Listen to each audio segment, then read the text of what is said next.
era omuntu bw'abazza okukwana bw'agamba nti akwagadde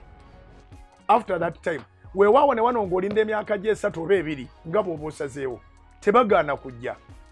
obuyinza bubeera gy'oli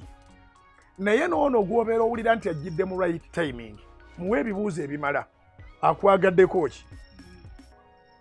kasita atandika okwewunza mbu amaaso go malungi eriiso erimu bwe livaamu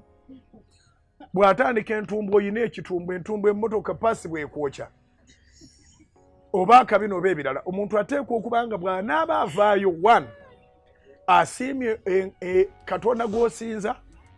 ekyo nakyo njagala muddemu mu nkyaze tukyogereko titutabula bakatonda mu bufumbo teri kyonoona bufumbo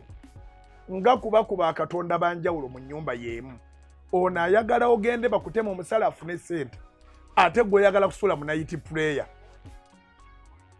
agenda kufuukira ekizibu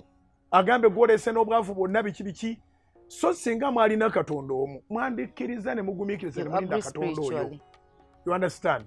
so bakatonda bano ab'enjawulo tebakola omuntu ateekwa oku appreciatinga katonda wo your brains and hard working